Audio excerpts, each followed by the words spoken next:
നമസ്കാരം. Morning prime time ആരംഭിക്കുന്നു. വിശദമായ റിപ്പോർട്ടുകളിലേക്ക്. പണിമുടക്ക് തുടരുന്നു.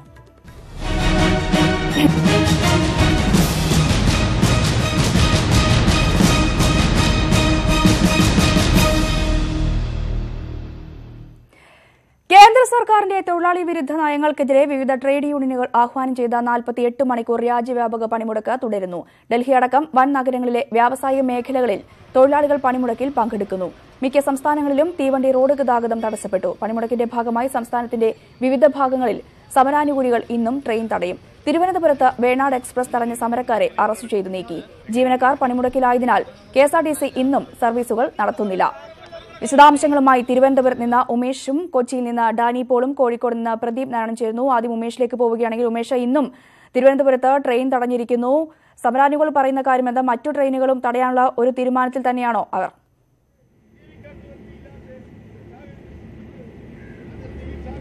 അങ്ങനെ തന്നെ കരുതാം. കാരണം വേണാട് എക്സ്പ്രസ് തടഞ്ഞതിനു ശേഷം ഇപ്പോൾ രണ്ടാമത് ശബരി എക്സ്പ്രസ് തടഞ്ഞിരിക്കുന്നു. 7:15 കൂടി തിരുവനന്തപുരം സെൻട്രൽ റെയിൽവേ സ്റ്റേഷനിൽ നിന്ന് പുറപ്പെടുന്ന ട്രെയിനാണ് ശബരി. സമയം ഇനിയുമുണ്ട്, പക്ഷേ ട്രെയിൻ ഇപ്പോൾ തടയുന്ന കാഴ്ചയാണ് കാണുന്നത്. രാവിലെ 5 മണിക്ക് പുറപ്പെടേണ്ട വേണാട് എക്സ്പ്രസും തടഞ്ഞിരുന്നു.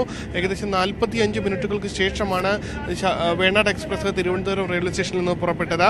അതിനുശേഷമുള്ള ജനശാബ്ദി അടക്കമുള്ള മറ്റു രഫിസാഗർ, കൊല്ലം പാസഞ്ചർ അടക്കമുള്ള മറ്റു ട്രെയിനുകളൊന്നും തടഞ്ഞിരുന്നില്ല. അതിനുശേഷമാണ് ഇപ്പോൾ 7:45 കൂടി പുറപ്പെടേണ്ട ശബരി എക്സ്പ്രസും തടഞ്ഞിരിക്കുന്നത്. ശബരി എക്സ്പ്രസ് 7:45 പുറപ്പെടേണ്ടതാണ്. ഹൈദരാബാദ് വരെ പോകേണ്ടതാണ്. പ്രധാന ഓഫീസിലേക്ക് പോകുന്ന ജീവനക്കാർ ഏറ്റവും കൂടുതൽ ആശ്രയിക്കുന്ന ഒരു ട്രെയിൻ കൂടിയാണ് ശബരി.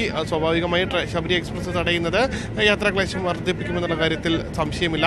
ഇത്തരത്തിൽ KSRTC സർവീസുകളൊന്നും ആരംഭിച്ചിട്ടുമില്ല. ഇന്നലെ തിരുവനന്തപുരം സെൻട്രൽ റെയിൽവേ സ്റ്റേഷനിൽ 3 ട്രെയിനുകൾ തടഞ്ഞിരുന്നു. സമാന രീതിയിലേക്ക് കാര്യങ്ങൾ നീങ്ങുന്നു. ഒരു കൂടുതൽ ട്രെയിനുകൾ തടയാൻ സാധ്യതയുണ്ട് എന്ന് തന്നെയാണ് സമരാനുകൂലികൾ നൽകുന്ന വിവരം. ഒരുപക്ഷെ പോലീസ് ഉണ്ട്. ഒരുപക്ഷെ ട്രെയിൻ പുറപ്പെടുന്നതിന് സമയമാകുമ്പോൾ അറസ്റ്റ് ചെയ്ത് നീക്കാനുള്ള സാധ്യതയും കാണുന്നുണ്ട്. എന്തായാലും 7:15 മാത്രമേ ട്രെയിൻ പുറപ്പെടുകയുള്ളൂ. അതാണ് അതിൻ്റെ സമയം. ഈ ട്രെയിനിന് ശേഷം ഇനിയുള്ളത് മുംബൈ CST, കന്യാകുമാരിയിൽ നിന്ന് വരുന്ന മുംബൈ CSTയും നേത്രാവതി 9:50 കൂടി പുറപ്പെടേണ്ട നേത്രാവതി എക്സ്പ്രസ്സുമാണ് ഉച്ചയ്ക്ക് മുമ്പുള്ള ഏറ്റവും പ്രധാന ട്രെയിനുകൾ. സ്വാഭാവികമായി ഇതിലേതെങ്കിലും ഒന്ന് തടയാനുള്ള സാധ്യതയും ഉണ്ട്. എന്തായാലും ഇന്ന് ട്രെയിൻ ഗതാഗതം ഇതോടുകൂടി താറുമാറാകും എന്നുള്ള കാര്യത്തിൽ സംശയമില്ല. ഒരു ട്രെയിൻ തടഞ്ഞു കഴിഞ്ഞാൽ സ്വാഭാവികമായി തൊട്ടു പിന്നാലെ വരുന്ന മറ്റു ട്രെയിനുകളുടെ സമയക്രമത്തെയും ഇത് ബാധിക്കും. ഈ ഒരു ട്രാക്കിലൂടെയാണ്, അതിൻ്റെ ഒരു സമയക്രമം അനുസരിച്ചായിരിക്കും മറ്റു ട്രെയിനുകൾ കടത്തിവിടേണ്ടതും. ഒരു ട്രെയിൻ വൈകി കഴിഞ്ഞാൽ തൊട്ടു പിന്നാലെ വരേണ്ട ബാക്കി എല്ലാ ട്രെയിനുകളും വൈകുമെന്നുള്ള കാര്യത്തിൽ സംശയമില്ല. KSRTC സർവീസുകളും ഇന്ന് സർവീസ് നടത്തുന്നില്ല. പമ്പ സർവീസുകൾ മാത്രമേ രാവിലെ KSRTC തിരുവനന്തപുരം ഡിപ്പോയിൽ നിന്ന് ആരംഭിച്ചിട്ടുള്ളൂ. മറ്റ് സർവീസുകളൊന്നും ആരംഭിച്ചിട്ടില്ല. ഒരു സംഘടനയിലും പെടാത്ത, അതായത് സംയുക്ത ട്രേഡ് യൂണിയനാണ് സമരം പ്രഖ്യാപിച്ചത്. BMS ഒഴികെയുള്ള സംയുക്ത ട്രേഡ് യൂണിയൻ, ആ സംഘടനയിലൊന്നും പെടാത്ത ഓട്ടോ ടാക്സി തൊഴിലാളികൾ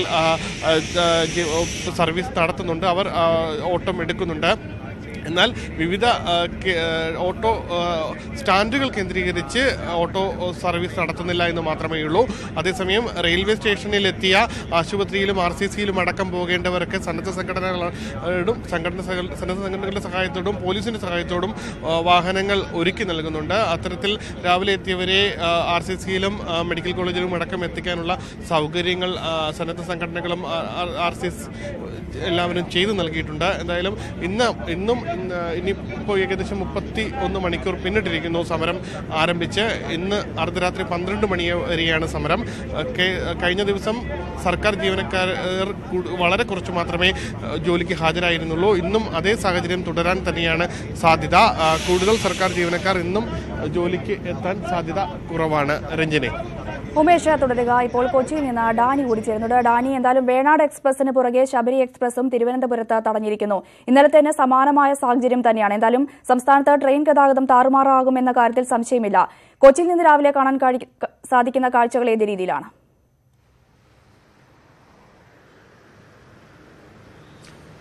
രഞ്ജിനി, നേരത്തെ തിരുവനന്തപുരത്തും സൂചിപ്പിച്ചതുപോലെ തന്നെ ട്രെയിൻ തടഞ്ഞു തുടങ്ങുന്നു. കൊച്ചിയിലും അല്പം വൈകാതെ തന്നെ ട്രെയിൻ സർവീസുകളെ ബാധിക്കുന്ന രീതിയിലേക്ക് പ്രതിഷേധത്തിൻ്റെ രൂപം മാറുമെന്നാണ് ഇവർ തന്നെ അറിയിച്ചിരിക്കുന്നത്. കാരണം 7:30 പാസഞ്ചർ ട്രെയിൻ കളമശ്ശേരിയിൽ തടയുമെന്ന് പറഞ്ഞിട്ടുണ്ട്. അതോടൊപ്പം 9:30 പാലരുവി എക്സ്പ്രസ് എറണാകുളം നോർത്തിൽ വെച്ച് തടയുമെന്ന് അറിയിച്ചിരിക്കുന്നു. 9:40 KK എക്സ്പ്രസ് ആലുവയിൽ തടയുമെന്നും അറിയിച്ചിട്ടുണ്ട്. ഇതെല്ലാം തന്നെ തടയുകയാണെങ്കിൽ പോലും അല്പസമയം അവരെ യാത്ര വൈകുകയാണെങ്കിൽ പോലും ഈ ട്രെയിൻ ഗതാഗതത്തെ പാടെ ബാധിക്കുന്ന രീതിയിലേക്ക് കാര്യങ്ങൾ മാറും എന്നതിൽ യാതൊരുവിധ സംശയവുമില്ല. യാത്രക്കാരെ ബാധിക്കും. അതോടൊപ്പം തന്നെ പൊതുഗതാഗതം നമുക്ക് നിരത്തുകൾ കാണാം. പൊതുഗതാഗതത്തിൽ ഇന്ന് KSRTC ബസ്സുകൾ സർവീസ് നടത്തുന്നില്ല, നമുക്കറിയാം. അതോടൊപ്പം തന്നെ സ്വകാര്യ ബസ് സർവീസുകളും ഇതിൽ നിന്ന് പണിമുടക്കിനോട് അനുഭാവം പ്രകടിപ്പിച്ച് വിട്ടുനിൽക്കുകയാണ്. പക്ഷേ ധാരാളമായി തന്നെ സ്വകാര്യ വാഹനങ്ങൾ ഇറങ്ങുന്നുണ്ട്. ഈ ഓട്ടോറിക്ഷ സ്റ്റാൻഡുകൾ, അതായത് ടാക്സി സ്റ്റാൻഡുകൾ, ഇതെല്ലാം സജീവമാകുന്ന ഒരു കാഴ്ചയുണ്ട്. ഇന്ന് കൊച്ചിയിൽ പണിമുടക്കിനോട് അനുഭാവം പ്രകടിപ്പിക്കാത്ത യൂണിയനുകൾ വളരെയധികം അതിൽ പെട്ട സംഘടനകളുണ്ട്. അതിൽ ധാരാളം പ്രവർത്തകരുണ്ട്. ഈ ടാക്സി സ്റ്റാൻഡുകൾ കേന്ദ്രീകരിച്ച് തന്നെ ഓട്ടോറിക്ഷകൾ സർവീസ് നടത്തുന്ന രീതിയിലേക്ക് രണ്ടാം ദിവസം മാറുന്നുണ്ട്. പക്ഷേ പൊതുജനത്തെ വലയ്ക്കുന്ന രീതിയിലേക്ക് തന്നെയാണ് പൊതുഗതാഗത സംവിധാനമുള്ളത്. പ്രത്യേകിച്ച് സ്വകാര്യ ബസ്സുകളെ ആശ്രയിക്കുന്ന ഒരു ജില്ല കൂടിയായതുകൊണ്ട് ഈ രീതിയിൽ തന്നെ അവരെ അത് ബാധിക്കും. മറ്റൊന്ന് തൊഴിലിടങ്ങളാണ്. ഇതിൽ ബസ് സർവീസുകളും മറ്റും നടത്താത്തത് കൊണ്ട് സ്വകാര്യ സ്ഥാപനങ്ങളുടേതടക്കമുള്ള പ്രവർത്തനങ്ങൾ ഇന്നും അതിനെ ബാധിക്കും. വലിയ ഷോപ്പിംഗ് മാളുകൾ അല്ലെങ്കിൽ അത്തരം ചില വ്യാപാര കേന്ദ്രങ്ങളും സമുച്ചയങ്ങളും കേന്ദ്രീകരിച്ച് മാത്രമാണ് കടകൾ തുറക്കുകയും പ്രവർത്തിക്കുകയും ചെയ്യുന്നത്. എറണാകുളം ബ്രോഡ്വേയിൽ മാത്രമായിരുന്നു ഇന്നലെ കടകൾ തുറന്നത്. പിന്നെ ഇന്ന് മറ്റിടങ്ങളിലേക്കും കടകൾ തുറക്കുമെന്ന് തന്നെയാണ് പലരും പ്രതീക്ഷിക്കുന്നതും അറിയിച്ചിരിക്കുന്നതും. നിർബന്ധിച്ച കടകൾ അടപ്പിക്കുന്നില്ല എങ്കിൽ കൂടിയും തൊഴിലാളികൾ എത്താത്തത് ഇവരെ വലയ്ക്കുന്നുണ്ട്. അതുമാത്രവുമല്ല, ഉപഭോക്താക്കൾ യാത്രാ സൗകര്യം കുറവായതുകൊണ്ട് എത്താൻ കഴിയുന്നില്ല. അതുകൊണ്ട് ഇത്തരം ഒരു വ്യാപാര കേന്ദ്രങ്ങളുടെ ഒരു പ്രവർത്തനത്തെ ഇന്നും അത് പ്രതികൂലമായി തന്നെ ബാധിക്കും. മറ്റൊന്ന്, സർക്കാർ അതോടൊപ്പം തന്നെ കേന്ദ്ര സർക്കാർ സ്ഥാപനങ്ങളാണ്. ഇന്നലെയും ഹാജർ നിലയാതെ ദോഷകരമായി ബാധിച്ചിരുന്നു. ഇന്നും അത് തന്നെ തുടരാനാണ് സാധ്യത. പ്രത്യേകിച്ച് ഈ തൊഴിലാളി സംഘടനകളെല്ലാം തന്നെ പണിമുടക്കിനോട് അനുഭാവം പ്രകടിപ്പിച്ചുകൊണ്ടാണ് ഈ ദിവസങ്ങളിലെല്ലാം തന്നെ നിൽക്കുന്നത്. അതുകൊണ്ട് ഹാജർ നില ഇന്നും തന്നെ പ്രതികൂലമായി ബാധിക്കുമെന്ന് അറിയിച്ചിരിക്കുന്നു. എറണാകുളം ജില്ലയിൽ 24 സമര കേന്ദ്രങ്ങളിലാണ് പ്രവർത്തകർ കേന്ദ്രീകരിച്ച് സമരം ചെയ്യുന്നത്. ഇന്ന് രാവിലെയും ഇവരെ കേന്ദ്രീകരിച്ചുകൊണ്ട് തന്നെ പ്രതിഷേധ പ്രകടനങ്ങളും നടത്തുന്നുണ്ട്. ഏതായാലും ഇന്ന് ഈ പണിമുടക്കിൻ്റെ രണ്ടാം ദിനത്തിൻ്റെ തുടർച്ച എന്ന വണ്ണം തന്നെയാണ് ഇന്ന് പ്രതിഫലിക്കുന്നത്. പൊതുഗതാഗതത്തെ കാര്യമായി തന്നെ ഇത് ബാധിക്കും. സ്വകാര്യ വാഹനങ്ങൾ ധാരാളമായി നിരത്തിലിറങ്ങുന്നുണ്ട് കൊച്ചിയിൽ. ശരി ഡാനി, ഇപ്പോൾ കോഴിക്കോട് നിന്ന് പ്രദീപ് നാരായണൻ കൂടി ചേരുന്നുണ്ട്. പ്രദീപ്, എന്തായാലും ഇന്നലത്തേന് സമാനമായി പൊതുഗതാഗതത്തെ വലിയ രീതിയിൽ ബാധിക്കാനുള്ള ഒരു സാധ്യതയാണോ കാണുന്നത്? ഇന്നലെ കോഴിക്കോട് ഉൾപ്പെടെ വ്യാപാരികൾ കടകൾ തുറന്ന് പ്രവർത്തിച്ചിരുന്നു. ഇന്നും കടകൾ തുറക്കാനുള്ള ഒരു തീരുമാനത്തിൽ തന്നെയാണോ വ്യാപാരികൾ?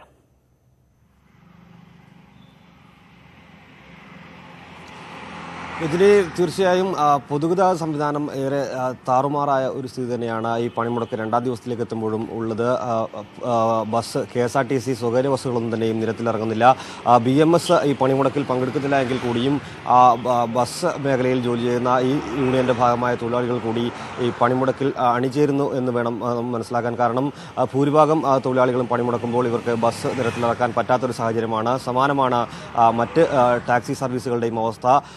BMS യൂണിയനിൽ പെടാത്ത മറ്റ് തൊഴിലാളികളൊക്കെ തന്നെയും പണിമുടക്കുമ്പോൾ നാമമാത്രമായ ടാക്സികൾ മാത്രമാണ് നിരത്തിലുള്ളത്. ഒപ്പം സ്വകാര്യ വാഹനങ്ങൾ പൂർണ്ണമായും നിരത്തിൽ കാണാൻ സാധിക്കുന്നുണ്ടെങ്കിൽ കൂടിയും ഗതാഗത സംവിധാനം പൂർണ്ണമായും താളം തെറ്റുന്ന ഒരു സ്ഥിതിയാണ്. ട്രെയിൻ ഗതാഗതത്തെ ആശ്രയിച്ച് ട്രെയിനിൽ വന്നിറങ്ങുന്ന ആളുകൾക്ക് ലക്ഷ്യസ്ഥാനത്തേക്ക് എത്താൻ പറ്റാത്ത ഒരു സാഹചര്യമുണ്ട്. അപ്പോഴും പോലീസ് ഉൾപ്പെടെയുള്ള സംവിധാനങ്ങൾ ഒരു ബദൽ സംവിധാനം ഒരുക്കുന്നുണ്ട് എങ്കിൽ കൂടിയും അത് വളരെ നാമമാത്രമാണ് എന്ന് തന്നെ പറയേണ്ടി വരും. മെഡിക്കൽ കോളേജ് ഉൾപ്പെടെയുള്ള സ്ഥലങ്ങളിലേക്ക് പ്രത്യേക വാഹന സർവീസുകൾ പോലീസ് നടത്തുന്നുണ്ട്.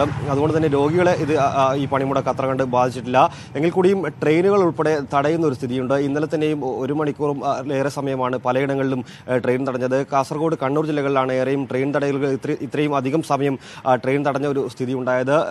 നമുക്കറിയാം, വടക്കൻ കേരളത്തിൽ കോഴിക്കോട്, കണ്ണൂർ, കാസർഗോഡ് ജില്ലകളെ കുറിച്ച് പറയുമ്പോൾ സർക്കാർ സ്ഥാപനങ്ങളിലേക്ക് എത്തുന്ന ജീവനക്കാരിൽ അധികവും ആശ്രയിക്കുന്നത് ട്രെയിനുകളെയാണ്. ഇത് ഇത്ര കണ്ട് സമയം വൈകുമ്പോൾ അവർക്ക് ഓഫീസുകളിലേക്കും മറ്റും എത്താൻ താമസമെടുക്കുന്നു. ഇന്നലെയും സർക്കാർ ഓഫീസുകളിലെ ഹാജർ നില കുറവായിരുന്നു.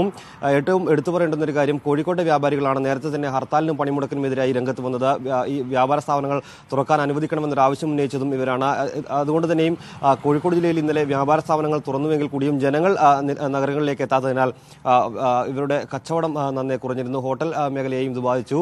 ഇന്നലെയും ചുരുക്കം ചില ഹോട്ടലുകൾ മാത്രമാണ് കോഴിക്കോട് നഗരത്തിൽ തുറന്നു പ്രവർത്തിച്ചത്. ഇവയ്ക്കാകട്ടെ അത്ര കണ്ട് പ്രതീക്ഷിച്ച വരുമാനം വരുമാനവും ഇന്നലെ ഉണ്ടായിട്ടില്ല. അതുകൊണ്ട് തന്നെ വലിയൊരു നഷ്ടം വ്യാപാര മേഖലയിൽ മൊത്തമായി ഉണ്ടായി എന്ന് തന്നെ പറയാം. ഇന്നും സമാനമായ ഒരു സ്ഥിതിയായിരിക്കും. ഇപ്പോഴും സ്വകാര്യ വാഹനങ്ങൾ നിരത്തുകളിലുണ്ട്. കച്ചവട സ്ഥാപനങ്ങൾ ഇന്നും തുറക്കും എന്ന് തന്നെയാണ് വ്യാപാര സംഘടനകൾ അറിയിച്ചിരിക്കുന്നത്. ഏതായാലും ഈ പണിമുടക്ക് ഒരു ബന്ദിന്റെ പ്രതീതിയിലേക്ക് തന്നെയാണ് കാര്യങ്ങൾ എത്തിച്ചിരിക്കുന്നത്. എല്ലാവരും നിരത്തുകളിൽ ഇറങ്ങുന്ന ആളുകൾക്ക് തന്നെയും വാഹനങ്ങൾ കിട്ടാതെ പ്രയാസപ്പെടുന്ന ഒരു സ്ഥിതി തന്നെയാണ് ഉള്ളത്. ബൈക്കുകളിലും മറ്റുമാണ് പോലീസ് ആളുകളെ കയറ്റിവിടുന്ന ഒരു സ്ഥിതിയാണ് ഇന്നലെ ഉണ്ടായിരുന്നത്. ഇന്നും റെയിൽവേ സ്റ്റേഷനുകളൊക്കെ തന്നെയും അങ്ങനെ തന്നെയാണ്. ഏതായാലും ഇന്ന് ട്രെയിൻ തടഞ്ഞ ഉൾപ്പെടെയുള്ള കാര്യങ്ങൾ യൂണിയനുമായി ബന്ധപ്പെട്ടപ്പോൾ നമുക്ക് അത്ര കണ്ട് വിവരങ്ങൾ ലഭിച്ചിട്ടില്ലെങ്കിൽ കൂടിയും വരും മണിക്കൂറുകളിൽ ട്രെയിൻ ഉൾപ്പെടെ തടയുമെന്നൊരു സൂചനയാണ് തൊഴിലാളി സംഘടനകളുടെ നേതാക്കൾ അറിയിക്കുന്നത്. വിശദാംശങ്ങളാണ് തിരുവനന്തപുരത്ത് നിന്ന് ഉമേഷും കൊച്ചിയിൽ നിന്ന് ഡാനി പോളും കോഴിക്കോട് നിന്ന് പ്രദീപും നൽകിയത്.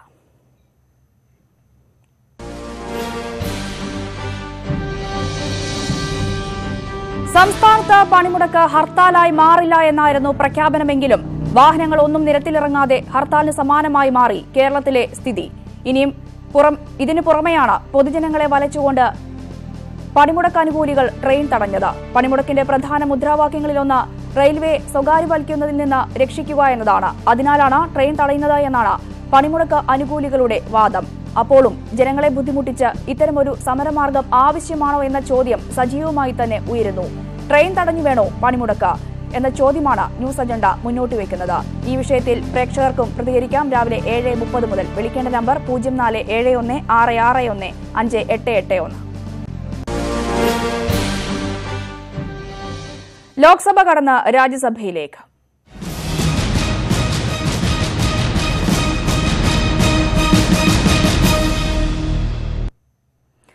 സാമ്പത്തിക സംവരണ ബിൽ ഇന്ന് രാജ്യസഭയിൽ അവതരിപ്പിക്കും. വിമർശനങ്ങൾക്കും പ്രതിപക്ഷ വിയോജിപ്പുകൾക്കുമിടെ ബിൽ ഇന്നലെ ലോക്സഭ പാസാക്കിയിരുന്നു. 3-നെതിരെ 323 വോട്ടുകൾക്കാണ് ബിൽ ലോക്സഭയിൽ പാസായത്. ആശങ്കകൾക്കും പ്രതിഷേധങ്ങൾക്കും വിരാമമിട്ടാണ് മുന്നോക്ക സമുദായത്തിലെ പിന്നോക്കക്കാർക്ക് 10% സാമ്പത്തിക സംവരണം ഏർപ്പെടുത്തുന്ന ബിൽ ലോക്സഭ പാസാക്കിയത്. അണ്ണാ DMK വോട്ടെടുപ്പ് ബഹിഷ്കരിച്ചപ്പോൾ ആകെയുണ്ടായിരുന്ന 326 അംഗങ്ങളിൽ 323 പേർ സംവരണ ബില്ലിന് അനുകൂലമായി വോട്ട് ചെയ്തു. കേരളത്തിൽ നിന്നുള്ള 2 മുസ്ലിം ലീഗ് അംഗങ്ങളായ PK കുഞ്ഞാലിക്കുട്ടിയും ET മുഹമ്മദ് ബഷീറും മജ്ലിസി ഇത്തിഹാദുൽ മുസ്ലിം നേതാവ് അസാദുദ്ദീൻ ഒവൈസിയുമാണ് ബില്ലിനെ എതിർത്ത് വോട്ട് ചെയ്തത്. ബിൽ പിൻവലിക്കണമെന്ന് ചർച്ചയിൽ ET മുഹമ്മദ് ബഷീർ MP ആവശ്യപ്പെട്ടിരുന്നു. ബിൽ ചർച്ചയ്ക്ക് വരുന്നതിന് മുമ്പും ചർച്ചയിലും ശക്തമായ പ്രതിഷേധം ഉയർത്തിയ കോൺഗ്രസും ഇടതുപക്ഷവും വോട്ടെടുപ്പിൽ സർക്കാരിന് അനുകൂലമായി നിലപാടെടുത്തു. ബിൽ സംയുക്ത പാർലമെന്ററി സമിതിക്ക് വിടണമെന്ന് ചർച്ചയിൽ പ്രതിപക്ഷ പാർട്ടികൾ ആവശ്യപ്പെട്ടിരുന്നു. തിടുക്കപ്പെട്ട് ബിൽ കൊണ്ടുവരുന്നതിനെയും നിയമസാധുതയെയും പ്രതിപക്ഷ പാർട്ടികൾ ചോദ്യം ചെയ്തു. എന്നാൽ ജാതി സംവരണം അല്ലാത്തതുകൊണ്ട് തന്നെ നിയമപ്രശ്നങ്ങൾ ഉണ്ടാകില്ലെന്ന് ധനമന്ത്രി മറുപടി നൽകി. 50% राज्यों की भी स्वीकृति इसके लिए चाहिए होगी. अगर संविधान की जो संशोधन करने की धारा है आर्टिकल 368 उसको पढ़ ले तो जो पार्ट 3 जिसमें फंडामेंटल राइट्स हैं उसके संशोधन के लिए राज्यों में जाने की आवश्यकता नहीं. ശക്തമായ എതിർപ്പുകൾ നിലനിൽക്കെ വോട്ടെടുപ്പിൽ പ്രതിപക്ഷ പാർട്ടികൾ ബില്ലിനെ അനുകൂലിച്ചത് കേന്ദ്ര സർക്കാരിനെ സംബന്ധിച്ച് ഏറ്റവും നിർണായകമായ വിജയങ്ങളിൽ ഒന്നായി മാറി. എന്നാൽ തെരഞ്ഞെടുപ്പ് അടുത്തിരിക്കെ ബില്ലിനെതിരെ പ്രത്യക്ഷ നിലപാടെടുത്താൽ തിരിച്ചടിയാകും എന്നുള്ള വിലയിരുത്തലാണ് വോട്ടെടുപ്പിൽ പ്രതിഫലിച്ചത്. ബില്ലിനെ എതിർത്ത് പോളിറ്റ് ബ്യൂറോ നിലപാടെടുത്ത ശേഷം ആയിരുന്നു CPIM-ന്റെ അനുകൂല വോട്ടിംഗ്. സംവരണം മറ്റു വിഭാഗങ്ങളിലേക്ക് വ്യാപിപ്പിക്കുമെന്ന വാഗ്ദാനം BSP അടക്കമുള്ള പാർട്ടികളെ അനുകൂലമായി ചിന്തിക്കാൻ പ്രേരിപ്പിച്ചത് രാജ്യസഭയിലും സർക്കാരിന് ആത്മവിശ്വാസം നൽകും. രാജ്യസഭയിൽ NDAക്ക് 89 അംഗങ്ങളാണുള്ളത്. UPAക്ക് 112. ഇരുപക്ഷത്തുമല്ലാത്ത 39 MPമാരുമുണ്ട്. അണ്ണാ DMK ലോക്സഭയിലേതുപോലെ രാജ്യസഭയിലും വോട്ടെടുപ്പ് ബഹിഷ്കരിക്കും. മറ്റു പാർട്ടികൾക്ക് രാഷ്ട്രീയ വിയോജിപ്പുണ്ടെങ്കിലും വോട്ടെടുപ്പിൽ ബില്ലിന് പിന്തുണ ലഭിക്കുമെന്ന പ്രതീക്ഷയിലാണ് കേന്ദ്ര സർക്കാർ. KP Abhilash, News 18, Delhi.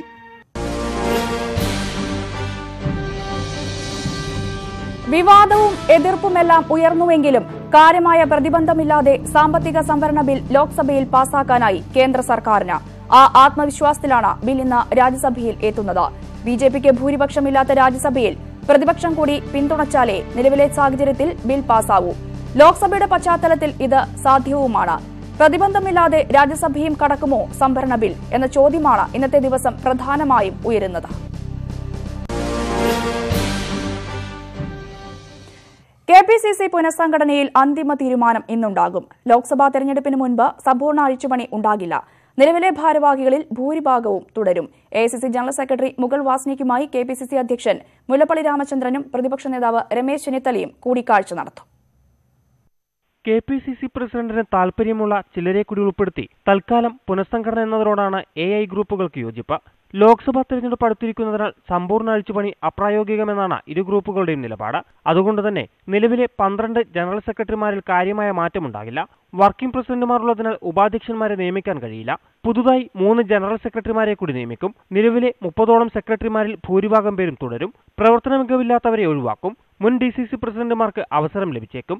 KPCC അധ്യക്ഷൻ മുല്ലപ്പള്ളി രാമചന്ദ്രൻ, പ്രതിപക്ഷ നേതാവ് രമേശ് ചെന്നിത്തല, ഉമ്മൻചാണ്ടി എന്നിവർ രാവിലെ ചർച്ച നടത്തി ഭാരവാഹികളുടെ കാര്യത്തിൽ ധാരണയിലെത്തും. തുടർന്ന് മുല്ലപ്പള്ളിയും ചെന്നിത്തലയും AICC ജനറൽ സെക്രട്ടറി മുകുൾ വാസ്നിക്കുമായി കൂടിക്കാഴ്ച നടത്തി ഭാരവാഹികളെ അന്തിമമായി തീരുമാനിക്കും. രാഹുൽ ഗാന്ധിയുടെ അംഗീകാരത്തോടെ ജനറൽ സെക്രട്ടറിമാരെയും സംസ്ഥാനത്ത് പ്രഖ്യാപിക്കാനാണ് നീക്കം. ന്യൂസ് 18 ഡൽഹി.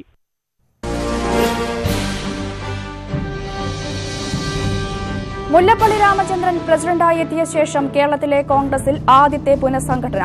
KPCC സെക്രട്ടറിമാരുടെ കാര്യത്തിലായിരിക്കും മാറ്റങ്ങൾ ഉണ്ടാവുക. മുല്ലപ്പള്ളിയുടെ താൽപര്യം കണക്കിലെടുത്താണ് പുനഃസംഘടന എന്ന വ്യക്തം.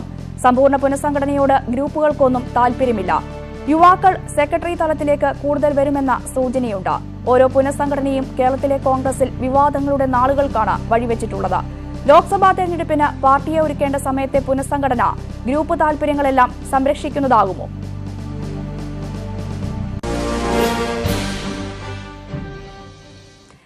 കേന്ദ്രത്തിൽ അധികാരത്തിലെത്തിയാൽ വിദേശത്ത് മരിക്കുന്ന ഇന്ത്യക്കാരുടെ മൃതദേഹം സൌജന്യമായി നാട്ടിലെത്തിക്കുമെന്ന പ്രഖ്യാപനത്തിനൊരുങ്ങി കോൺഗ്രസ്. ലോക്സഭാ തെരഞ്ഞെടുപ്പ് പ്രകടന പത്രികയിൽ വാഗ്ദാനം ഉൾപ്പെടുത്താനാണ് നീക്കം. ഗൾഫ് സന്ദർശന വേളയിൽ രാഹുൽ ഗാന്ധി ഇക്കാര്യം പ്രഖ്യാപിച്ചേക്കും. വിദേശത്ത് മരിക്കുന്ന ഇന്ത്യക്കാരുടെ മൃതദേഹം നാട്ടിലെത്തിക്കുന്നതിനുള്ള നിരക്ക് ഏകീകരിച്ച് എയർ ഇന്ത്യ ഇറക്കിയ ഉത്തരവിനെതിരെ പ്രതിഷേധം ശക്തമാകുന്നതിനിടെയാണ് കോൺഗ്രസിന്റെ രാഷ്ട്രീയ നീക്കം. പ്രവാസി വോട്ടിന് സുപ്രീംകോടതി അനുകൂല നിലപാടെടുത്തതോടെ ലോക്സഭ ബിൽ പാസാക്കിയിരുന്നു. രാജ്യസഭയാണ് ഇനി അവശേഷിക്കുന്ന കടമ്പ.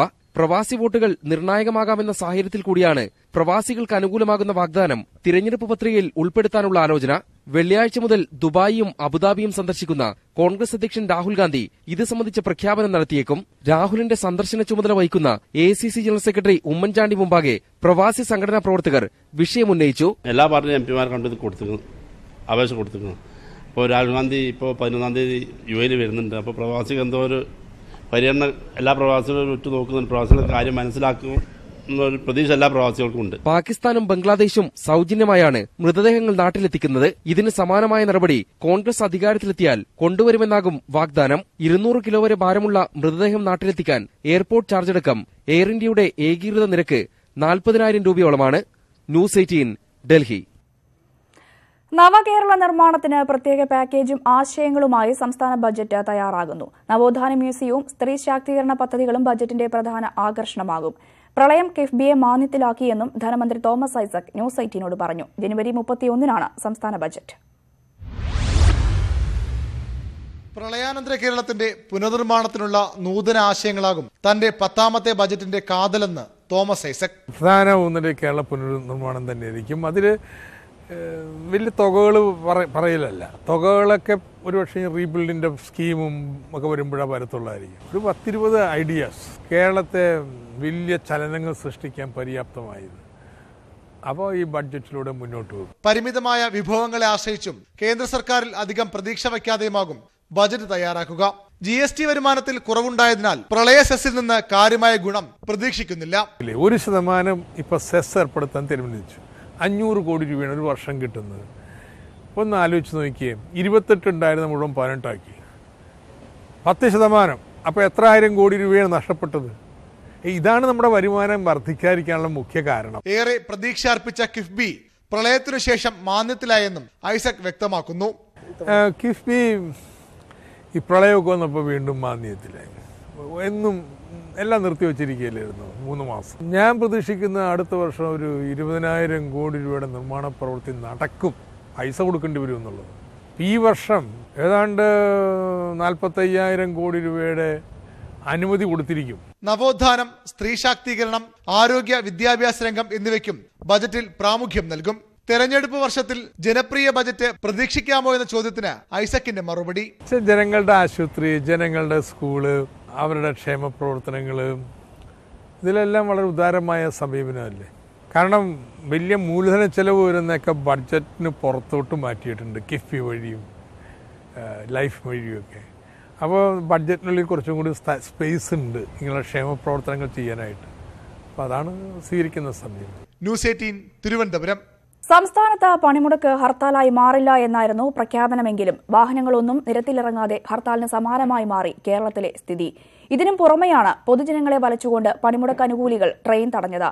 പണിമുടക്കിന്റെ പ്രധാന മുദ്രാവാക്യങ്ങളിലൊന്ന് റെയിൽവേ സ്വകാര്യവൽക്കരിക്കുന്നതിൽ നിന്ന് രക്ഷിക്കുക എന്നതാണ്. അതിനാലാണ് ട്രെയിൻ തടയുന്നത് എന്നാണ് പണിമുടക്ക് അനുകൂലികളുടെ വാദം. അപ്പോഴും ജനങ്ങളെ ബുദ്ധിമുട്ടിച്ച് ഇത്തരമൊരു സമരമാർഗം ആവശ്യമാണോ എന്ന ചോദ്യം സജീവമായി തന്നെ ഉയരുന്നു. ട്രെയിൻ തടഞ്ഞു വേണോ പണിമുടക്ക് എന്ന ചോദ്യമാണ് ന്യൂസ് അജണ്ട മുന്നോട്ട് വയ്ക്കുന്നത്. ഈ വിഷയത്തിൽ പ്രേക്ഷകർക്കും പ്രതികരിക്കാം. വിളിക്കേണ്ട നമ്പർ 0471661588. പ്രേമൻ പിണറായിൽ നിന്ന് ആദ്യത്തെ പ്രേക്ഷകർ നമ്മോടൊപ്പം പ്രതികരിക്കാറുണ്ട്. ശ്രീ പ്രേമൻ, താങ്കളുടെ ഒരു അഭിപ്രായം എങ്ങനെയാണ്? ഇന്ന് രാവിലെയും തിരുവനന്തപുരത്ത് 2 ട്രെയിനുകൾ സമരാനുകൂലികൾ തടഞ്ഞിരിക്കുന്നു. താങ്കൾ എങ്ങനെയാണ് ഈ ഒരു വിഷയത്തെ നോക്കിക്കാണുന്നത്? ട്രെയിനുകൾ തടഞ്ഞുകൊണ്ടുള്ള സമരം പ്രതിഷേധം എന്ന രീതിയിൽ മാത്രമേ കാണുന്നുള്ളൂ. കാരണം എന്ന് പറഞ്ഞാൽ ഒരു അക്രമ സമരമല്ല. ഇതുവരെയുള്ള ഹർത്താലുകളെല്ലാം അക്രമ സമരമാണ്. പണിമുടക്കായാലും ശരി, ഹർത്താലായാലും അക്രമ സമരമാണ്. അതിൽ നിന്ന് വ്യത്യസ്തമായിട്ടുള്ള ഒരു സമര രീതിയാണ് സ്വീകരിച്ചിട്ടുള്ളത് എന്നതുകൊണ്ട് തന്നെ ഈ സമരത്തെ ഒരു വഴി തടഞ്ഞുകൊണ്ട് സമരം വേണോ എന്ന് ചോദിച്ചാൽ അതിൽ നിന്ന് ഒരു തെറ്റായ സന്ദേശം നൽകുന്നില്ല. കാരണം ഇതുവരെയുള്ള ഹർത്താലുകളെല്ലാം അക്രമ സമരമായിരുന്നു. അക്രമത്തിന് വേണ്ടി മാത്രം ഉപയോഗപ്പെടുത്തുന്ന സമരമായതുകൊണ്ട് തന്നെ അതിൽ നിന്ന് വ്യത്യസ്തമായിട്ടുള്ള ഒരു സമരം എന്ന രീതിയിൽ ഇത് സാവധാനമായ സമരമാണ്. റെയിൽവേ സ്വകാര്യവൽക്കരിക്കുന്നതിനെതിരായിട്ടുള്ള സമരം ആ തൊഴിലാളികൾ ഭാഗത്തുനിന്നുണ്ടാകുന്നു. അതുപോലെ തന്നെ സമരാനുകൂലികൾ ട്രെയിൻ തടഞ്ഞുകൊണ്ടുള്ള സമരം എന്ന് പറയുമ്പോൾ എത്രയോ യാത്രക്കാരെ വലക്കുന്ന ഒരു സമരമാണ്. അതുകൊണ്ട് അതിൽ പ്രതിഷേധമുണ്ട്. എന്നാലും ഈ അക്രമ സമരം അല്ല എന്നുള്ളത് കൊണ്ട് തന്നെ അതിനെ അനുകൂലിക്കുന്നു. പ്രേമൻ അനുകൂലിച്ചുകൊണ്ടാണ് പ്രേമൻ സംസാരിച്ചത്. ഇപ്പോൾ തൃപ്പൂണിത്തറയിൽ നിന്ന് പ്രഭാകരൻ എന്ന ഒരു പ്രേക്ഷകരാണ് നമ്മോടൊപ്പം ചെയ്യുന്നത്. ശ്രീ പ്രഭാകരൻ, ട്രെയിൻ തടഞ്ഞു വേണോ ഈ ഒരു പണിമുടക്ക്? താങ്കൾ എങ്ങനെയാണ് ഈ വിഷയത്തെ കാണുന്നത്? ഇതിനോട് പറയാനുള്ളത് അവർക്ക് എന്തെങ്കിലും തടയണ്ടേ? അതിനുവേണ്ടി ഒരു ട്രെയിൻ തടയുന്നു മാത്രമേ ഉള്ളൂ. വേറെ പ്രത്യേകിച്ച് കാര്യങ്ങളൊന്നും ഉണ്ടാവാൻ വഴിയില്ല. ഹലോ, പറഞ്ഞോളൂ. ഇതിനെ കുറിച്ച് പറയാനുള്ളത് അവർക്ക് എന്തെങ്കിലും തടയണമല്ലോ. അതിന് ട്രെയിൻ മാത്രമാണല്ലോ ഇനി ഓടുന്നുള്ളൂ. അതെങ്കിലും തടയണമല്ലോ എന്ന് വെച്ചാൽ തടയുന്നു മാത്രമേ ഉള്ളൂ. അല്ലാതെ വേറെ കാര്യങ്ങളൊന്നുമില്ല അവർക്ക് തടയാനായിട്ട്. KSRTC ബസ്സുകൾ നിരത്തിലിറങ്ങുന്നില്ല, സ്വകാര്യ വാഹനങ്ങൾ നിരത്തിലിറങ്ങുന്നില്ല, ഓട്ടോകളും ടാക്സികളും ഒന്നും തന്നെ നിരത്തിലിറങ്ങുന്നില്ല. അപ്പോൾ പൊതുജനങ്ങളുടെ ഏക ആശ്രയമായിരുന്നു ട്രെയിൻ. അതുകൂടിയാണ് ഇപ്പോൾ തടഞ്ഞിരിക്കുന്നത്. പൊതുജനങ്ങളെ എങ്ങനെ ബുദ്ധിമുട്ടിക്കാമോ അങ്ങനെ എല്ലാം ബുദ്ധിമുട്ടിക്കാനായിട്ടാണ് ഇവർ ശ്രമിക്കുന്നത്. വേറെ ഒന്നും ഒരു പ്രയോജനമില്ല ഇതുകൊണ്ടൊന്നും. ഇങ്ങനെയും ചെയ്യാൻ പാടില്ല. ഒന്നും തടയേണ്ട കാര്യമില്ല ഇതൊന്നും. ശരി പ്രഭാകരൻ, ഇപ്പോൾ ചിറ്റൂരിൽ നിന്ന് മണികണ്ഠൻ എന്ന ഒരു പ്രേക്ഷകൻ ചെയ്തിട്ടുണ്ട്. ശ്രീ മണികണ്ഠൻ, രാവിലെ തിരുവനന്തപുരത്ത് നിന്ന് പുറപ്പെടേണ്ട വേണാട് എക്സ്പ്രസ്, ശബരി എക്സ്പ്രസ് എന്നീ ട്രെയിനുകൾ അടക്കമാണ് സമരാനുകൂലികൾ തടഞ്ഞിരിക്കുന്നത്. താങ്കൾ എങ്ങനെയാണ് ഈ ഒരു വിഷയത്തെ കാണുന്നത്? ട്രെയിനിലെ ജീവനക്കാരും ഈ സമരത്തിൽ പങ്കുകൊള്ളുന്നുണ്ട്. അവർക്ക് 3 ദിവസം ഈ സമരത്തിൽ പങ്കുകൊള്ളേണ്ടതാണ്. 3 ദിവസമാണെങ്കിൽ അവർ പങ്കെടുക്കുന്ന. ഇന്നലെ ചർച്ചയിൽ CITന്റെ അഖിലേന്ത്യാ സെക്രട്ടറി സഖാവ് ചന്ദ്രൻപിള്ള നമ്മളിവിടെ പറഞ്ഞതായിട്ട് നമ്മൾ കേട്ടിട്ടുണ്ടല്ലോ. അപ്പം അവര് എല്ലാ വിഭാഗം ആളുകളും ഈ സമരത്തിന് പിന്തുണയും അതുപോലെ എല്ലാവിധ സഹായ സഹകരണങ്ങളും ചെയ്യുന്നുണ്ട്. ട്രെയിനിൽ അത്ര മറ്റു യാത്രക്കാരൊന്നുമില്ല. കുറച്ചാളുകൾ മാത്രമേ യാത്ര ചെയ്യുന്നുള്ളൂ. നമ്മൾ കാണുന്നുണ്ടല്ലോ, TV-യിലൊക്കെ കാണുന്നുണ്ടല്ലോ, നമ്മുടെ ന്യൂസ് ചാനലിലെല്ലാം കാണുന്നുണ്ടല്ലോ, ന്യൂസ് 18 തന്നെ കാണുന്നുണ്ടല്ലോ. കുറച്ചാളുകളല്ലേ ഉള്ളൂ ട്രെയിനിൽ. എല്ലാ വിഭാഗം ജനങ്ങളും എല്ലാവരും ഈ സമരത്തിന് പൂർണ്ണ പിന്തുണയാണ്. ശരി മണികണ്ഠൻ, ഇപ്പോൾ വയനാട് നിന്ന് വൈകേഷ് എന്നൊരു പ്രേക്ഷകൻ നമ്മോടൊപ്പം ചെയ്തിട്ടുണ്ട്. ശ്രീ വൈകേഷ്, താങ്കളുടെ അഭിപ്രായം എങ്ങനെയാണ്? ഇതിനോട് അനുകൂല നിലപാടാണോ താങ്കൾക്കും? ഒരു അനുകൂല നിലപാടുമല്ല. നമ്മളിപ്പോ ഈ കേരള എത്രാമത്തെ ഹർത്താലും അക്രമവും ആണ് കണ്ടുകൊണ്ടിരിക്കുന്നത്. കാരണം ഇത് പറഞ്ഞോളൂ. ഹലോ, ഇത് നമ്മളിപ്പോ എത്രാമത്തെ ഹർത്താലും സമര പണിമുടക്കമായി കണ്ടുകൊണ്ടിരിക്കുന്നത്. ജനങ്ങളുടെ ജീവിക്കാനുള്ള അവകാശത്തെയാണ് ഇവർ നശിപ്പിച്ചളയുന്നത്. ഇങ്ങനൊരു പരിപാടിയും കൊണ്ട് ഈ നാട്ടിൽ എങ്ങനെ അക്രമവും കാര്യങ്ങളും മാത്രമാണ് ഇവിടെ നടന്നുകൊണ്ടിരിക്കുന്നത്. ജനങ്ങൾക്ക് ജീവിക്കാൻ യാതൊരു അവകാശമില്ലാണ്ട് ഒരവസ്ഥയാണ്. ഈ പണിമുടക്കൊക്കെ വെറുതെ അനാവശ്യമാണ്. ഇത് ജനങ്ങൾക്ക് യാതൊരു ഗുണം ഉണ്ടാക്കുന്നില്ല എന്നുള്ള സത്യം.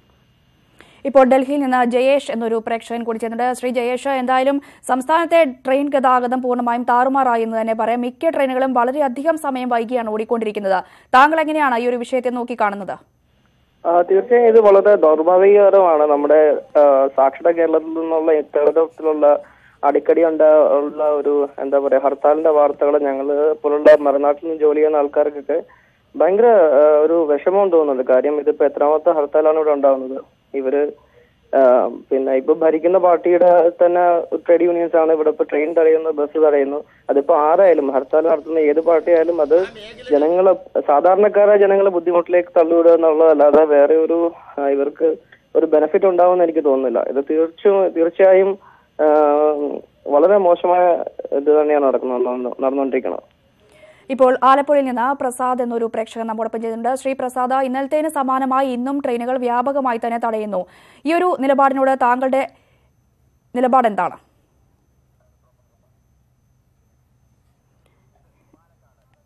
പ്രസാദിലേക്ക് മടങ്ങിയപ്പോൾ പാലക്കാട് നിന്നും സെയ്ദ് എന്നൊരു പ്രേക്ഷകനോട്. സെയ്ദിന്റെ അഭിപ്രായം എങ്ങനെയാണ്? മാഡം, പാലക്കാട് ഈ സമരം തികച്ചും ആവശ്യം തന്നെയാണ്. കാരണം സാധാരണ ജനങ്ങൾക്ക് ജീവിക്കാൻ പറ്റാത്തൊരു സാഹചര്യം, തൊഴിലാളികൾക്ക് പണിയെടുക്കാൻ പറ്റാത്തൊരു സാഹചര്യം, ജനങ്ങൾക്ക് യാതൊരു ഉപകാരം ചെയ്യാത്ത കേന്ദ്ര ഗവൺമെന്റ് തെറ്റായ നയങ്ങൾക്ക് ഒരു തൊഴിലാളി സംഘടന എന്ന നിലക്ക് ചെയ്യുന്ന ഈ സമരത്തിന് ഞാൻ ശരിക്കും പിന്താങ്ങുന്നു. ഒരു ഭാഗത്ത് അങ്ങനെ നിൽക്കുമ്പോഴും മറുഭാഗത്ത് പൊതുജനങ്ങളല്ലേ സെയ്ദ് ബുദ്ധിമുട്ടിലാകുന്നത്? അതിനോടുള്ള താങ്കളുടെ പ്രതികരണം എങ്ങനെയാണ്? മേഡം, ബുദ്ധിമുട്ട് മുൻകൂട്ടി അറിയിച്ചതാണ്. അല്ലാതെ പെട്ടെന്ന് BJP-കാരന്മാര് അക്രമ സമരമല്ല. ഇത് ആർക്കും ജനങ്ങളെ അക്രമം ചെയ്യാതെ സാധാരണ ജനങ്ങളെ ബുദ്ധിമുട്ടിക്കാതെ കഴിയുന്നതും ബുദ്ധിമുട്ടി കുറച്ചുകൊണ്ടുള്ള സമരം, ഒരു പ്രതിഷേധം മാത്രമാണിത് മേഡം. ശരി സെയ്ദ്, ഇപ്പോൾ അടൂരിൽ നിന്നും ഷിജു എന്നൊരു പ്രേക്ഷകൻ ചെയ്യുന്നുണ്ട്. ഷിജുവിന്റെ അഭിപ്രായം എങ്ങനെയാണ്? ഭയങ്കര കഷ്ടമല്ലേ കാണിക്കുന്നത്? 48 മണിക്കൂറും മലയാളികളെ ബന്ദികളാക്കുക എന്ന് പറഞ്ഞു കഴിഞ്ഞാൽ വളരെ കഷ്ടമല്ലേ? നമ്മളൊന്ന് ആലോചിച്ച് കുറെ ആളുകൾ ഒരു എളുപ്പമില്ല അതിനകത്ത് അഭിപ്രായം പറഞ്ഞു കേട്ടു. ഇതിനകത്തൊരു ന്യായീകരണത്തിന്റെ ഇതായിട്ട് അങ്ങനെ ഒരു വിശുദ്ധ പണി കൊടുക്കല്ല, വിശുദ്ധ ഹർത്താൽ, അങ്ങനെ സംഭവം ഉണ്ടോ? നമ്മളൊന്ന് ആലോചിച്ച് കഴിഞ്ഞ ആഴ്ച നടന്നിരിക്കുന്ന ഹർത്താലിനൊക്കെ വളരെ ഇതായിട്ട് കേരളത്തിന്റെ പൊതുസമൂഹം മുഴുവൻ അപലപിച്ചതാ അല്ലെ? അങ്ങനെ വന്നതാ. ഇത് അങ്ങനെയായിരുന്നു. അത് ഒരു വൈകാരിക വിഷയമായിട്ട് പോയി. ഇതെന്ത് വൈകാരികത കളിക്കുന്നത്? കേരളത്തിൽ മാത്രമല്ല ഈ സംഭവം ഉള്ളൂ. ദേശീയ ഹർത്താൽ എന്ന് പറയും കേരളത്തിൽ മാത്രം നടക്കും. മലയാളികളുടെ ഒരു ദുര്യോഗം എന്നല്ലേ പറയാൻ പറ്റുള്ളൂ. കഷ്ടമല്ലേ? എത്രത്തോളം മനുഷ്യനെ ബുദ്ധിമുട്ടിക്കുക, മലയാളികളെ ബുദ്ധിമുട്ടിക്കാവോ അത്രത്തോളം ബുദ്ധിമുട്ടിക്കും എന്നുള്ളതല്ലേ ശരിക്കും. അത് സർക്കാർ സ്പോൺസേഡ് ആയിട്ടുള്ള പരിപാടികൾ. ശരി ഷിജു, ഇപ്പോൾ തകളിൽ നിന്ന് അനീഷ് എന്നൊരു പ്രേക്ഷകൻ കൂടി ചെയ്തിട്ടുണ്ട്. ശ്രീ അനീഷ്, എന്തായാലും ഇത്തരത്തിൽ ട്രെയിൻ തടയലൊക്കെ കേരളത്തിൽ മാത്രമാണ് ഇത്ര സജീവമായി നടക്കുന്നത്. മറ്റ് സംസ്ഥാനങ്ങളിലൊന്നും ഇതൊന്നും നടക്കാത്തൊരു സാഹചര്യമാണുള്ളത്. താങ്കൾ എങ്ങനെയാണ് ഈ വിഷയത്തെ നോക്കിക്കാണുന്നത്? ഇത് തികച്ചും ആവശ്യമായ ഒരു സമരമാണ്. റെയിൽവേ സ്വകാര്യവൽക്കരണവും അതുപോലെ തന്നെ കരാർ തൊഴിൽ ആക്കിക്കൊണ്ടിരിക്കുകയാണ്. അപ്പോൾ അതിനെതിരെ കേന്ദ്ര സർക്കാരിനെതിരായിട്ടുള്ള ഒരു സമരം നടക്കുമ്പോൾ ട്രെയിൻ തടയേണ്ട നേരത്തെ എത്ര മാസങ്ങൾക്ക് മുന്നേ തീരുമാനിച്ചിരുന്ന ഒരു സമരമാണിത്.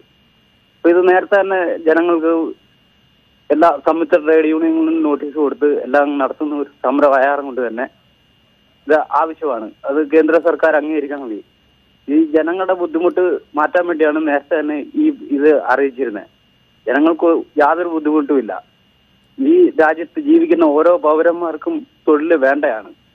അത് കാരണം കൊണ്ട് ജനങ്ങൾ സ്വന്തമായിട്ട് തന്നെ ഈ സമരത്തിനോട് അഭിപ്രായം രേഖപ്പെടുത്തിക്കൊണ്ട് ഈ സമരം വിജയിപ്പിക്കണമെന്നാണ് എന്റെ അഭിപ്രായം. ശരി, ഇപ്പോൾ വള്ളിക്കുള്ളിൽ നിന്ന് കൃഷ്ണൻകുട്ടി എന്നൊരു പ്രേക്ഷകൻ നമ്മോടൊപ്പം ചെയ്യുന്നുണ്ട്. ശ്രീ കൃഷ്ണൻകുട്ടി, എന്തായാലും KSRTC സ്വകാര്യ ബസ്സുകളൊന്നും തന്നെ നിരത്തിൽ ഇറങ്ങുന്നില്ല. ഓട്ടോ ടാക്സികളായാലും ഈ സമരത്തിൽ പങ്കെടുക്കുന്നു.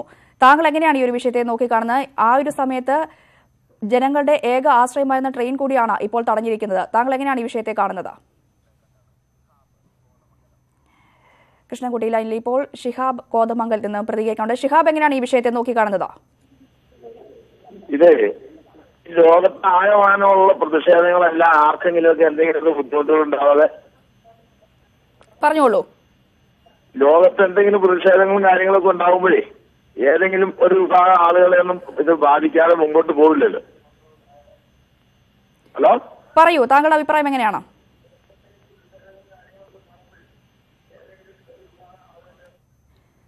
ഇപ്പോൾ ഫസൽ എന്നൊരു പ്രേക്ഷകൻ കൂടി ചെയ്യുന്നുണ്ട്. ശ്രീ ഫസൽ, എന്തായാലും പണിമുടക്കിന്റെ പ്രധാന മുദ്രാവാക്യങ്ങളിലൊന്ന് റെയിൽവേ സ്വകാര്യവൽക്കരണത്തിൽ നിന്ന് രക്ഷിക്കുക എന്നതാണ്. അതിനാലാണ് ട്രെയിൻ തടയുന്നത് എന്നാണ് ഇപ്പോൾ പണിമുടക്ക് അനുകൂലികളുടെ വാദം. താങ്കൾ എങ്ങനെയാണ് ഈ വിഷയത്തെ കാണുന്നത്?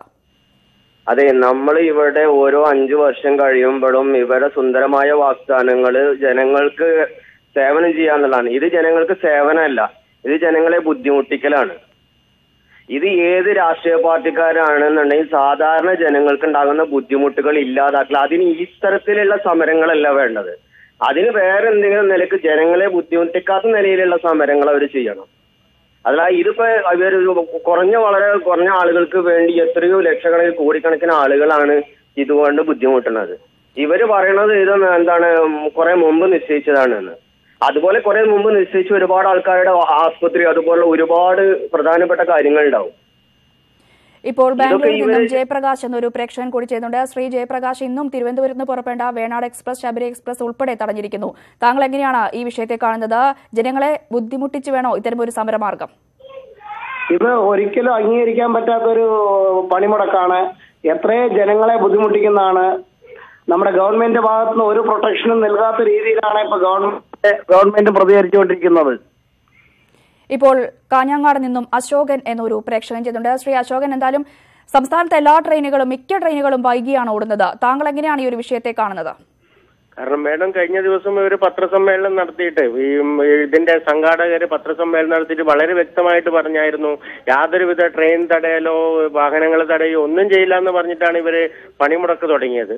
ഇപ്പോൾ പണിമുടക്ക് പൂർണ്ണമായിട്ടും എല്ലാം, അതായത് ഇന്നലെയും ഇന്നും ട്രെയിൻ ഗതാഗതം, കാരണം ഒരുപാട് യാത്രക്കാര് പല സ്റ്റേഷനിലായിട്ട് കുടുങ്ങി കിടക്കുക.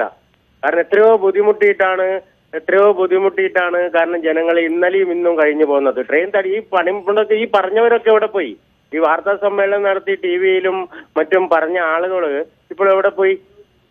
അവരെവിടെ പോയി? ശരി, ഇപ്പോൾ നൂറനാട് നിന്നും രാജേഷ് എന്നൊരു പ്രേക്ഷകൻ കൂടി നമ്മോടൊപ്പം ചെയ്യുന്നുണ്ട്. ശ്രീ രാജേഷ്, എന്തായാലും പൊതുജനങ്ങളെ വലച്ചുകൊണ്ടുള്ള ഈ പണിമുടക്ക് രീതിയോട് താങ്കളുടെ ഒരു അഭിപ്രായം എങ്ങനെയാണ്? ഒരിക്കലും അംഗീകരിക്കാൻ പറ്റത്തില്ല. വ്യാപാരികൾ കടകളെല്ലാം തുറക്കുമെന്ന് പറഞ്ഞു, വാഹനങ്ങൾ ഓടുമെന്ന് പറഞ്ഞു. ഇതൊന്നും നടക്കുന്നില്ലല്ലോ. ഇതൊരിക്കലും അംഗീകരിക്കാൻ പറ്റുന്ന ഒരു കാര്യമല്ല. വളരെ ബുദ്ധിമുട്ടാണ് മനുഷ്യരുണ്ടാകുന്നത്. വളരെ ഇപ്പൊ ദിവസ ഹർത്താല്, ശബരിമല പ്രശ്നങ്ങളെ പറ്റി ഹർത്താല്, സർക്കാരിന് എല്ലാ കാര്യങ്ങളും അറിയാമല്ലോ. എല്ലാം അറിഞ്ഞു വെച്ച ജനങ്ങളെ വളരെയധികം ബുദ്ധിമുട്ടിക്കുന്ന ഒരു കാര്യമാണ് മുന്നോട്ട് പോയിക്കൊണ്ടിരിക്കുന്നത്. ഒരിക്കലും അംഗീകരിക്കാൻ പറ്റത്തില്ല. ശരി രാജേഷ്, ന്യൂസ് അജണ്ടയിലേക്ക് വിളിച്ചതിന് വളരെയധികം നന്ദി. ട്രെയിൻ തടഞ്ഞു വേണോ പണിമുടക്ക് എന്ന ചോദ്യമാണ് ന്യൂസ് അജണ്ട മുന്നോട്ട് വെച്ചത്. വിളിച്ച എല്ലാ പ്രേക്ഷകർക്കും വളരെയധികം നന്ദി. ഇടവേളയ്ക്ക് ശേഷം വളരെ വേഗത്തിൽ മടങ്ങിയെത്താം. ദുർഗന്ധം വമിക്കുന്ന അഴുക്കുചാലായി തലസ്ഥാനം എഴുതിത്തള്ളിയ പാർവതി പുത്തനാർ പഴയ പ്രതാപത്തിലേക്ക്. കോവളം മുതൽ ആക്കുളം വരെ മാലിന്യങ്ങൾ നീക്കി പദ്ധതിയുടെ ആദ്യഘട്ടം പൂർത്തിയായി. പുത്തനാറിലൂടെ ബോട്ടുകൾ ഓടുമെന്ന് മുഖ്യമന്ത്രി ഫേസ്ബുക്കിൽ കുറിച്ചതോടെ പ്രതീക്ഷയിലാണ് തീരവാസികൾ. പുത്തനാറ്റിന് ഇനിയൊരു മോചനം ഈ നാട്ടുകാർ പ്രതീക്ഷിച്ചതല്ല. പായലും പുല്ലും നിറഞ്ഞ് ഒഴുക്ക് നിലച്ച പാർവതി പുത്തനാറിന് പുതുരൂപം കൈവരികയാണ്. മാലിന്യങ്ങൾ നീക്കി പുനരുജ്ജീവന പദ്ധതിയുടെ ആദ്യഘട്ടം പൂർത്തിയാക്കിയെന്ന് മുഖ്യമന്ത്രി ഫേസ്ബുക്കിൽ കുറിച്ചു. നേരത്തെയും ഇപ്പോഴുമുള്ള പുത്തനാറിന്റെ ആകാശ ദൃശ്യമടക്കമാണ് മുഖ്യമന്ത്രിയുടെ പോസ്റ്റ്.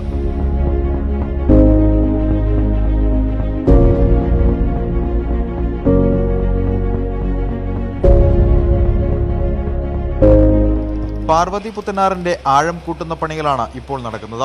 700-ലധികം വീടുകളിൽ നിന്ന് കക്കൂസ് മാലിന്യങ്ങൾ പാർവതി പുത്തനാറിലേക്കാണ് ഒഴുകുന്നത്. ഈ കുഴലുകൾ കണ്ടെത്തി മാറ്റും. ഒഴുക്ക് സുഗമമായതോടെ അസഹ്യമായ ദുർഗന്ധത്തിന് നേരിയ ആശ്വാസമുണ്ട്. കളനിറഞ്ഞു കിടന്ന കനാലിൽ വെയിൽ വീണതോടെ ഇരുകരകളിലുമുള്ളവർ ഓർമ്മകളിലേക്ക് മടക്കയാത്ര തുടങ്ങി. നമ്മൾ ഈ ആറ്റിൽ നിന്നാണ് കുളിക്കുകയും തുണി അലക്കുകയും ഒക്കെ ചെയ്യുന്ന. കോരി കുടിക്കുക വരെ ചെയ്തിട്ടുണ്ട്. അത്ര നല്ല തെളിഞ്ഞ വെള്ളമായിരിക്കും. 10 പൈസ ഇവിടെ നിന്നുകൊണ്ടിട്ട പൈസ അടക്കുന്ന എടുത്തോണ്ടോ എന്ന് പറഞ്ഞ് പിള്ളേർ മുക്കിലിട്ട് എന്നെടുത്തോണ്ട് വരും. അത്രയ്ക്ക് നല്ല തെളിഞ്ഞ നല്ല വെള്ളമായിരുന്നു. ജലപാതയുടെ ഭാഗമായി ബോട്ടുകൾ ഓടിക്കുമെന്ന വാഗ്ദാനം യാഥാർത്ഥ്യമായാൽ അത് ഉയർത്തെഴുന്നേൽപ്പിന്റെ പുത്തനധ്യായമാവും. ന്യൂസ് 18 തിരുവനന്തപുരം. 4ാമത് കേരള ലിറ്ററേച്ചർ ഫെസ്റ്റിന് നാളെ മുതൽ കോഴിക്കോട് തുടക്കമാകും. 4 ദിവസം നീളുന്ന മേളയിൽ 200ഓളം സെക്ഷനുകളിലായി 500ഓളം അതിഥികൾ പങ്കെടുക്കും. ശബരിമലയിലെ യുവതീ പ്രവേശന വിവാദത്തിന്റെ പശ്ചാത്തലത്തിൽ ലിംഗനീതിയുമായി ബന്ധപ്പെട്ട ചർച്ചകൾക്ക് ഫെസ്റ്റ് പ്രാധാന്യം നൽകിയിട്ടുണ്ട് എന്ന് ഡയറക്ടർ കെ സച്ചിദാനന്ദൻ പറഞ്ഞു. കേരള ലിറ്ററേച്ചർ ഫെസ്റ്റിവൽ 4ാം എഡിഷന് നാളെ വൈകിട്ട് 6 മണിക്ക് MT വാസുദേവൻ നായർ തിരിതെളിക്കും. കല, സാഹിത്യം, രാഷ്ട്രീയം, സ്ത്രീ, സിനിമ, തത്വചിന്ത, പരിസ്ഥിതി തുടങ്ങിയ വിഷയങ്ങൾ ചർച്ചയാകും. സ്വതന്ത്ര സോഫ്റ്റ്വെയർ പ്രചാരകൻ റിച്ചാർഡ് സ്റ്റാൾമാൻ, അരുന്ധതി റോയ്, രാമചന്ദ്ര ഗുഹ, ആനന്ദ്, ശോഭാഡെ, റസൂൽ പൂക്കുട്ടി, രാകേഷ് ശർമ്മ തുടങ്ങി 500ഓളം അതിഥികൾ പങ്കെടുക്കും. ശബരിമല യുവതി പ്രവേശന വിഷയത്തിലൂന്നി ലിംഗനീതിയും ദളിത് സ്ത്രീ മുന്നേറ്റങ്ങളും ചർച്ചയാകുമെന്ന് ഫെസ്റ്റിവൽ ഡയറക്ടർ കെ സച്ചിദാനന്ദൻ അറിയിച്ചു. സ്ത്രീയെക്കുറിച്ചുള്ള സങ്കല്പം, സ്ത്രീക്ക് ആവശ്യമായ പുരുഷന് തുല്യമായ സമത്വം, ഈ കാര്യങ്ങളൊക്കെ മുന്നോട്ട് കൊണ്ടുവരുന്ന രീതിയിലാണ് ആ ചർച്ചകൾ നമ്മൾ പൊതുവെ ആസൂത്രണം ചെയ്തിട്ടുള്ളത്. വനിതാ സംവിധായകരുടെ ചിത്രങ്ങൾ ഉൾപ്പെടുത്തിയാണ് ഇത്തവണ ഫിലിം ഫെസ്റ്റിവൽ. എല്ലാ ദിവസവും കലാപരിപാടികൾ അരങ്ങേറും. പോയട്രി ഫെസ്റ്റും ഫോട്ടോ എക്സിബിഷനും സംഘടിപ്പിച്ചിട്ടുണ്ട്. KLF-ൽ പങ്കുചേരാൻ ഇത്തവണ 2.5 ലക്ഷത്തോളം പേർ എത്തിച്ചേരുമെന്നാണ് പ്രതീക്ഷയെന്ന് സംഘാടകർ അറിയിച്ചു. ന്യൂസ് 18 കോഴിക്കോട്. വൃക്കരോഗിയായ യുവതിക്ക് ചികിത്സയ്ക്കായി ഒരു ദിവസത്തെ വരുമാനം മുഴുവനും സംഭാവന നൽകി സ്വകാര്യ ബസ് ഉടമയും ജീവനക്കാരും. സന ട്രാൻസ്പോർട്ട് ഉടമയും പാലക്കാട് മണ്ണാർക്കാട് സ്വദേശിയുമായ യുനസും ജീവനക്കാരുമാണ് ഒരു ദിവസത്തെ വരുമാനം ചികിത്സയ്ക്കായി നൽകിയത്.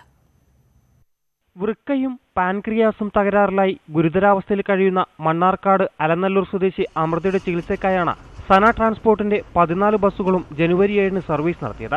സ്വകാര്യ ആശുപത്രിയിൽ ചികിത്സയിലുള്ള അമൃതയ്ക്ക് വൃക്കയും പാൻക്രിയാസും മാറ്റിവെക്കാൻ 35 ലക്ഷം രൂപ വേണം. ഇതിനായി വീട്ടുകാർ നെട്ടോട്ടമോടുമ്പോഴാണ് സന ട്രാൻസ്പോർട്ട് ഉടമ യൂനസ് ഇവരുടെ മുഴുവൻ സർവീസുകളുടെയും ഒരു ദിവസത്തെ വരുമാനം നൽകാൻ തീരുമാനിച്ചത്. ഉടമയുടെ തീരുമാനത്തിന് ജീവനക്കാരും മനസ്സറിഞ്ഞ് പിന്തുണ നൽകി. അമൃത പറഞ്ഞ അലനല്ലൂരിലുള്ള ഒരു കുട്ടിക്ക് വേണ്ടിയിട്ട്, ആ കുട്ടീൻ്റെ 2 കിഡ്നി തകരാറിലായത്, അതിന് വേണ്ടിയിട്ടാണ് സന ട്രാൻസ്പോർട്ടിൻ്റെ എല്ലാ ബസ്സുകളും ഓടുന്നത്. ജീവനക്കാരെ ശമ്പളവും എല്ലാം മാറ്റിവെച്ചുകൊണ്ട് കുട്ടിയുടെ ചികിത്സാ സഹായനിധിയിലേക്ക് കൊടുക്കാനാണ് തീരുമാനിച്ചത്. സന ബസ്സിൽ കയറിയ യാത്രക്കാരും ഇവരുടെ നല്ല മനസ്സിനൊപ്പം നിന്നു. തീർച്ചയായിട്ടും നല്ല കാര്യം തന്നെ. പാവപ്പെട്ടവർക്ക് ഒരുപാട് സഹായകരമായ പ്രവർത്തനങ്ങൾ ഉള്ളതുപോലെ സഹായിക്കുക. ഒരു ദിവസത്തെ ഓട്ടം കൊണ്ട് 3,16,000 രൂപയാണ് ലഭിച്ചത്. അമൃതയുടെ ചികിത്സയ്ക്കായി പണം കണ്ടെത്താൻ പാടുപെടുന്നവരുടെ കുടുംബത്തിന് വലിയൊരാശ്വാസമാണ് ഈ തുക. ന്യൂസ് 18 പാലക്കാട്. ലോകവാർത്തകൾ.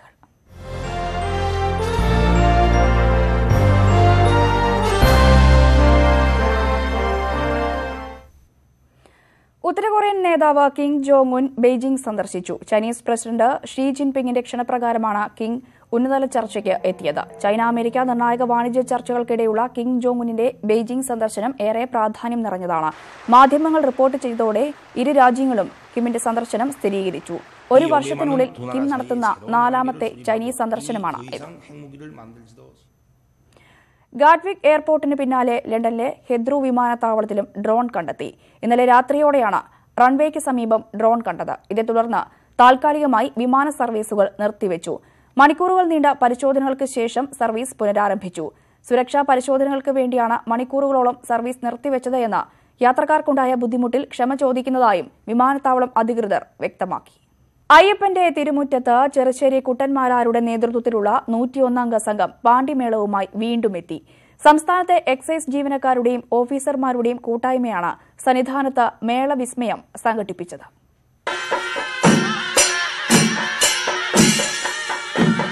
തൃശൂർ പൂരത്തിലെ മേളപ്രമാണക്കാർ തിരുനടയിൽ പാണ്ടിമേളത്തിൽ കൊട്ടിക്കയറി. കഴിഞ്ഞ 5 വർഷമായി സന്നിധാനത്ത് മേളമൊരുക്കുന്ന ചെറുശ്ശേരി കുട്ടന്മാരാർക്കൊപ്പം ചെണ്ടയും കുഴലും ചേങ്ങലയുമായി 101 പേർ ചേർന്നു.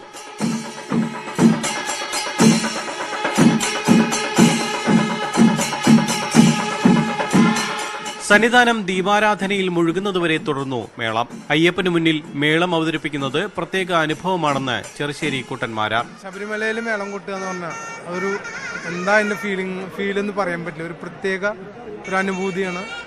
ഈ 18-ാം പടിയുടെ ഇപ്പുറത്തെ അല്ലെങ്കിൽ കൊടിമരത്തിന്റെ ഭാഗത്തു നിന്ന് കൊട്ടുമ്പോൾ അതിനൊരു പ്രത്യേക അനുമതിയാണ്. സാധാരണ മണ്ഡലകാലത്താണ് മേളം കൊട്ടിക്കയറാറ്. ശബരിമലയിലെ പ്രശ്നങ്ങൾ കാരണം ഇത്തവണ വൈകി. മേള ആസ്വാദകനായ തൃശൂർ സ്വദേശി എക്സൈസ് ഇൻസ്പെക്ടർ CI ടൈറ്റസ് ആണ് സംഘാടകൻ. ചോദിക്കുന്നവരുണ്ടാവും, പക്ഷെ അതിന്റെ ചലനങ്ങൾ നിങ്ങളിപ്പോ വലിയ കാര്യമൊന്നും പറയാനില്ല. ഇത് നമ്മളൊരു ബാൻഡ് സെറ്റ് കേൾക്കുമ്പോഴോ ഒരു അലാനങ്ങുമ്പോഴോ എന്തെങ്കിലും കാണുമ്പോൾ ഒരു റിതമുണ്ട്. ഇത് റിതമാണ്, മേളല്ല. ഞാൻ ചെയ്യുന്നത് റിതമാണ്. വരും വർഷങ്ങളിലും എക്സൈസ് വകുപ്പിന്റെ മേളം സന്നിധാനത്തെ താളമുഖരിതമാക്കും. ന്യൂസ് 18 സന്നിധാനം.